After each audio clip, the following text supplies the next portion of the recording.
നമസ്കാരം. റാഫ്റ്റോ ക്രിക്കറ്റിലേക്ക് എവർക്കും സ്വന്തം. അങ്ങനെ ചരിത്രം പിറന്നിരിക്കുന്നു. ഒഫീഷ്യലായിട്ട് കേരളം രഞ്ജി ട്രോഫിയുടെ ഫൈനലിലേക്ക് കടന്നിരിക്കുകയാണ്. യെസ്, നമ്മൾ ആ ആകാംക്ഷയുടെ നിമിഷങ്ങളൊക്കെ കടന്നുപോയി.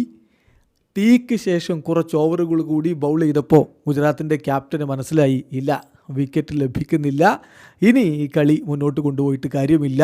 അദ്ദേഹം ഡ്രോക്ക് എഗ്രി ചെയ്തു. ചിന്തൻ ഗജ ആ ഒരു ഡ്രോക്ക് സമ്മതിച്ചു. അങ്ങനെ സെറമോണിയൽ ഹാൻഡ് ഷേക്ക് കഴിഞ്ഞു.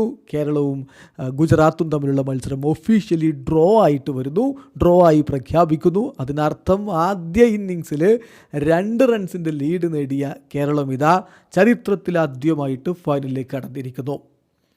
കളി നിർത്തുന്ന ഘട്ടത്തിൽ കേരളം 114-4 എന്ന രൂപത്തിലാണ് രണ്ടാം ഇന്നിങ്സിൽ ഉണ്ടായിരുന്നത്. ടീയുടെ സമയത്ത് നമ്മൾ വീഡിയോ ചെയ്തിരുന്നത് കൊണ്ട് കാര്യങ്ങൾ ഇനി വിശദീകരിച്ച് പറയുന്നില്ല.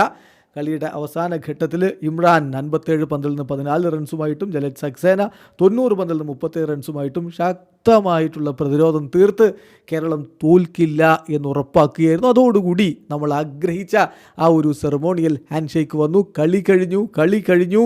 മത്സരം സമനിലയായി പ്രഖ്യാപിച്ചു.